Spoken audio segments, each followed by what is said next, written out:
I'm adopted, and my biological mother was 17, and so was my biological father.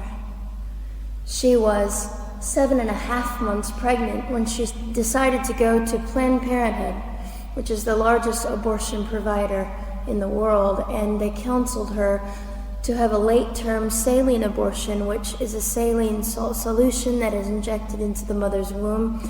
The baby gulps that solution, it burns the baby inside and out, and then she is to deliver a dead baby within 24 hours. And to everyone's great shock and surprise, I didn't arrive dead but alive on April the 6th, 1977 in a Los Angeles County abortion clinic. What's fantastic about this, about the perfect timing of my arrival, is that the abortionist was not on duty yet.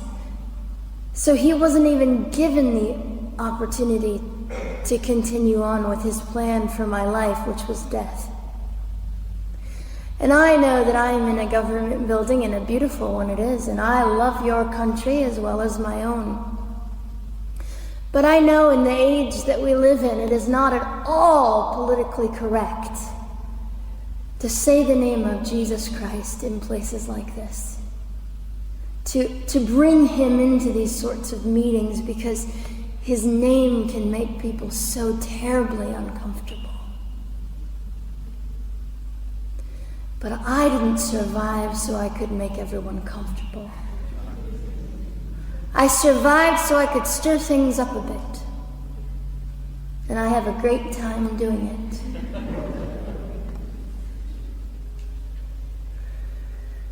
And so I was delivered alive, as I've already said, after 18 hours. I should be blind, I should be burned, I should be dead. And yet I'm not. You know what is fantastic vindication is the fact that the abortionist had to sign my birth certificate. So I know who he is. And it also says, for any skeptic listening, on my medical records, born during saline abortion. Ha! They didn't win. I've done some research on the man that performed the abortion on me. And his clinics are the largest chain of clinics in the United States of America, and they gross $70 million a year. I read a quote from him at some point several years ago, and he said, "I have aborted over 1 million babies, and I consider it my passion." I tell you these things because, listen, ladies and gentlemen, we are in an interesting battle, whether we realize it or not, in this world. It is a battle between life and death. What side are you on?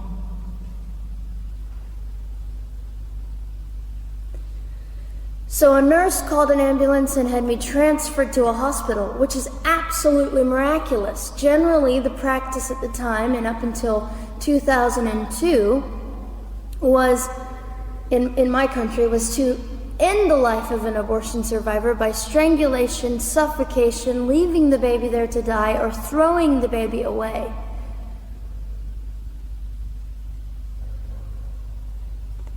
But on August the 5th, 2002, my extraordinary President Bush signed into law the Born Alive Infants Protection Act to prevent that from occurring anymore.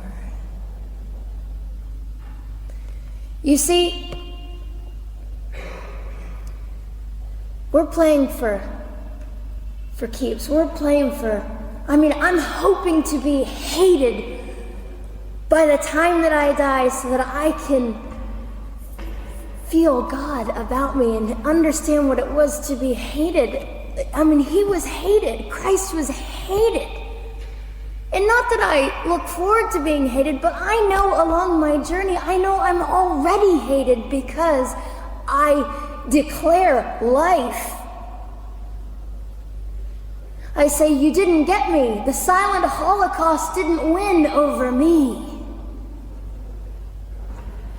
And my mission, ladies and gentlemen, among many things, is this: to infuse humanity into a debate that we have just compartmentalized and set on a shelf and said it is an issue. We have removed our emotions. We are becoming harder. Do you really want that? How much are you willing to take, and how much are you willing to risk to speak the truth in love and graciousness and stand up and at least be willing to be hated? Or at the end of the day, is it all about you or me? And so, after that, I was placed in an emergency foster care home where they decided they didn't like me very well, and as I'm fond of saying, I don't know how you could not adore me right from the start. What is wrong with these people? But they didn't. You see, I've been hated since conception by so many, and loved by so many more, but most especially by God. I'm his girl. You don't mess with God's girl. I got a sign on my forehead that says, you better be nice to me because my Father runs the world. So after I was placed in the mean home, I was taken out of the mean home and placed into another home, a beautiful home, Penny's home. And she said by this time I was 17 months old, 32 pounds of dead weight, and diagnosed with what I considered to be the gift of cerebral palsy, which was caused directly by the lack of oxygen to my brain while I was trying to survive. Now, I am just compelled to say this. If abortion is merely about women's rights, ladies and gentlemen, then what were mine? There was not a radical feminist standing up and yelling about how my rights were being violated that day. In fact, my life was being snuffed out in the name of women's rights. And ladies and gentlemen, I would not have cerebral palsy had I not survived all of this. So when I hear the appalling, disgusting argument that we should have abortions because the child just might be disabled, oh, the horror that fills my heart. Ladies and gentlemen, there are things that you will only be able to learn by the weakest among us. And when you snuff them out, you are the one that loses. The Lord looks after them, but you are the one that will suffer forever.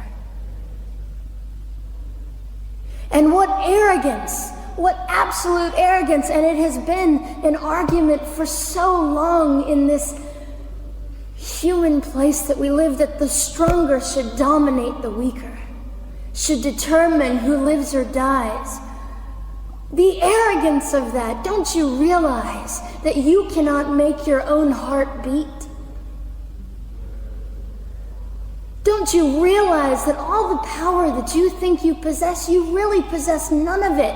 It is the mercy of God that sustains you, even when you hate him. So they looked at my dear Penny and they said, Gianna will never be anything, which is always encouraging. And she decided to ignore them, and she worked with me 3 times a day, and I began to hold up my head, and they said, well, Gianna will never this and never that. Long story shorter, I was walking by the age of 3.5 with a walker and leg braces, and I stand up here today with a mild little limp and without a walker and leg braces.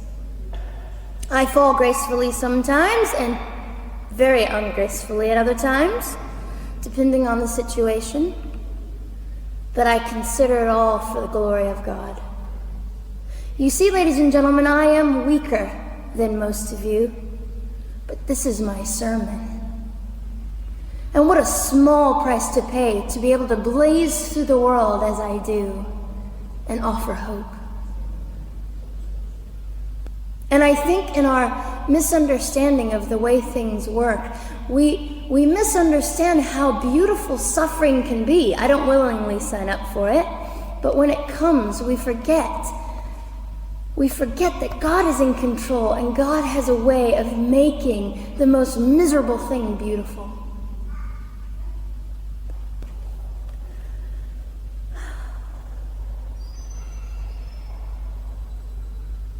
I have met my biological mother. I have forgiven my biological mother. I am a Christian. She's a very broken woman. She came to an event I was having 2 years ago, showed up unannounced, and said, "Hello, I'm your mother." And it was a very difficult day. And yet, while I was enduring all of this, you'll probably think I'm silly, but I was sitting there and I was thinking, I don't belong to you. I belong to Christ. I'm his girl, and I'm a princess. So no matter what you say, in all your anger and brokenness and rage, it's not mine to keep. It's not mine to carry, and I won't. I was saying all this inside. So ladies and gentlemen, you have an opportunity. But for just a brief moment, I would like to speak directly to the men in this room and do something that is never done. Men, you are made for greatness. You are made to stand up and be men. You are made to defend women and children, not stand by and turn your head when you know murder is occurring and do nothing about it. You are not made to use women and leave us alone. You are made to be kind and great and gracious and strong and stand for something. Because men, listen to me, I am too tired to do your job. Women, you are not made for abuse. You are not made to sit and not know your worth and your value. You are made to be fought for forever. So now is your moment. What sort of people are you going to be? I trust incredible. I trust, men, you will rise to the occasion. To the politicians listening, particularly to the men, I would say this: you are made for greatness, set your politics aside. You are made to defend what is right and good. This fiery young girl will stand here and say, now's your moment. What sort of man do you want to be? A man obsessed with your own glory, or a man obsessed with the glory of God?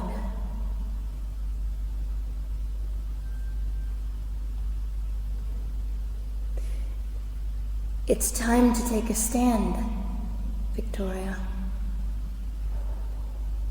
This is your hour. God will assist you. God will be with you. You have the opportunity to glorify and honor God in 2008.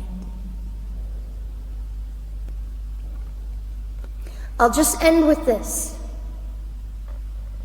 Some of you might be slightly annoyed that all I keep doing is talking about God and Jesus.